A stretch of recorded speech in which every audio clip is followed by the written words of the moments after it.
I've been thinking a lot about the progression of the themes of racial and post-colonial justice in the work of rap duo Karpe.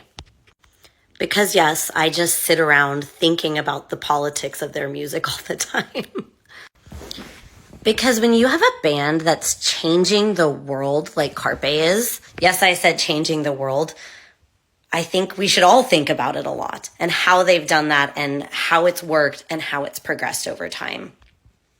So if you're American and don't know the band, or if you're Norwegian and have already decided that maybe they're not for you, listen up, because I'm going to break it down for you from the perspective of an American.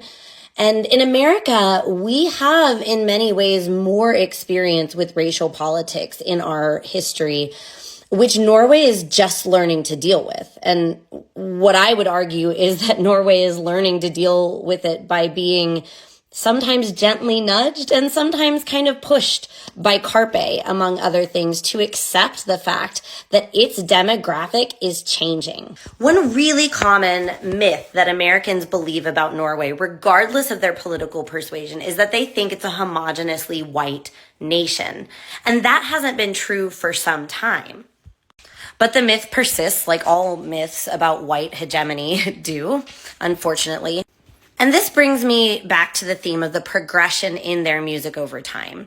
For about a decade now, I've been getting my friend who's a video jockey in America to play Vestkonsvartinga at American bars, with the music video in particular. Vestkonsvartinga roughly translates to West Side Black Folks.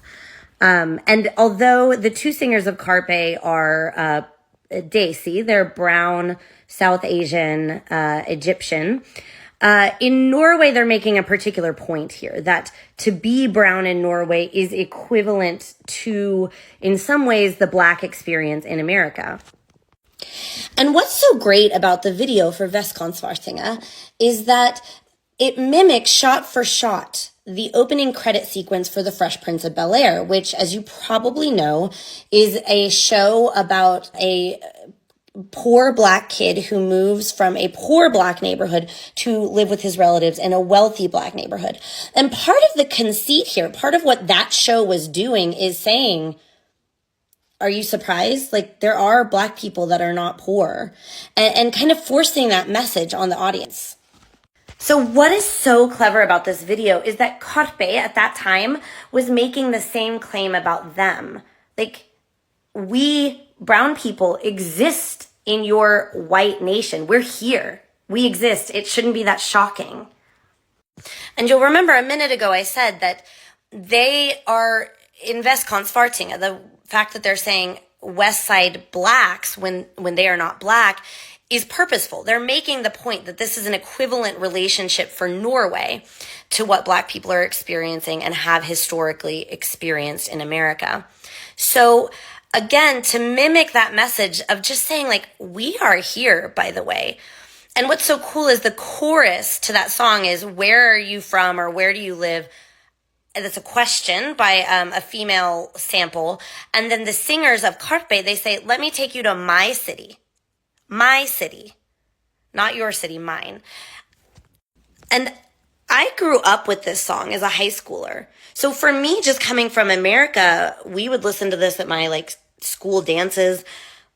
I never thought of Norway as a racially homogenous country because I had Karpe in my ears saying Oslo is our city too. And think about what that would have done and has done in Norway for their understanding of racial politics. That song is asking Norway to evolve its own concept of itself as a multi-ethnic nation. But that was released in 2008, and we all know the world has vastly changed, particularly in racial politics, since 2008.